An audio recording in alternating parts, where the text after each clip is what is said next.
And so now coming to the microphone, Oh, Janet. Janet the Kuypers. Yay.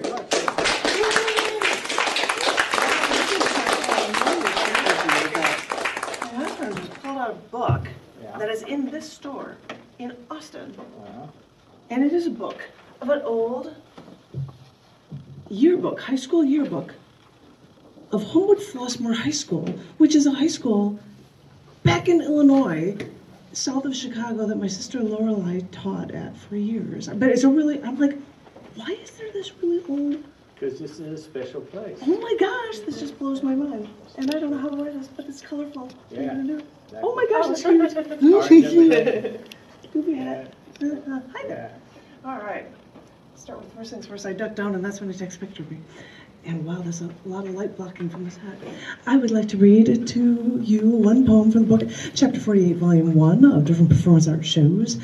And this first one is from a show that was called New Year's Eve Unplugged.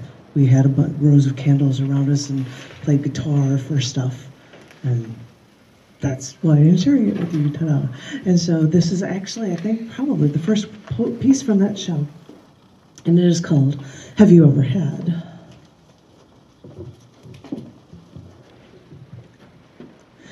Have you ever had a bug sandwich before? I'm sure your answer would probably be no, even though there's probably been a few bugs in your fast food sandwiches you ordered. But don't think about that. I know that if you're in the military, you might have to be prepared for doing anything like eating bugs, but that doesn't mean anyone wants a bug sandwich.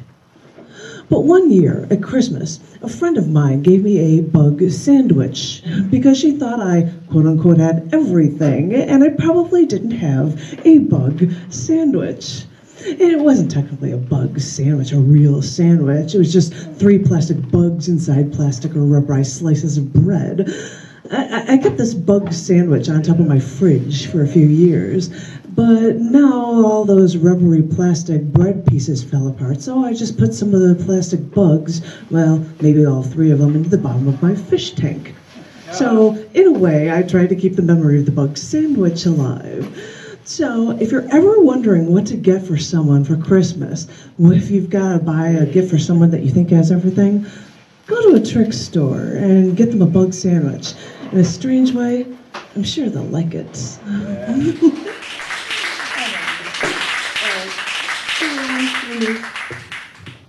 This first one is called Prescribe Them Something, Anything.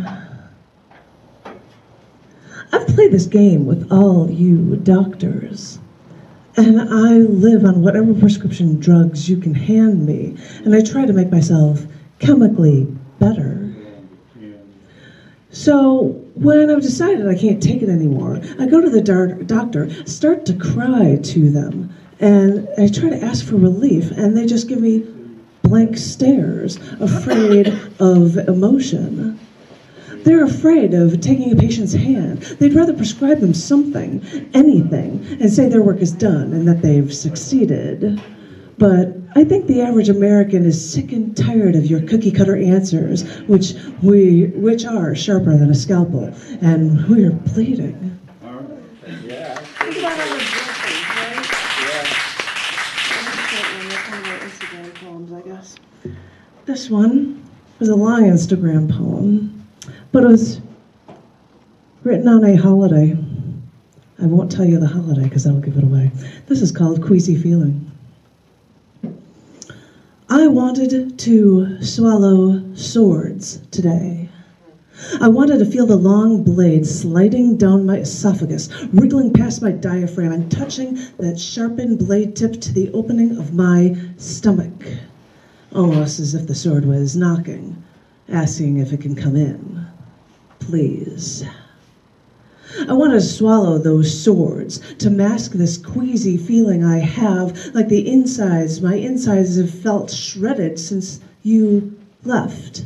My stomach's been doing somersaults, turning without you. So maybe that sword would shock me into being calm again, would force me to control my breath and be at peace. Be at peace Isn't that a lark? To think that I'll slide swords down my throat to get my mind on anything other than you, gone. But you see, it's meditation, choosing to swallow sword after sword, to force me to focus on nothing other than controlling everything about me, right down to my breath. I'll focus on this one thing, the one thing I can control, until my mind can be free to clear the way for getting you back to me. It seems ludicrous, this sword swallowing, but it's nothing compared to the pain that has come deep within me since you have been gone. I'll dissect me until I can see us as a forever we. Thank you. Recently was so challenging, so this is really fun, and I hope that made it complete.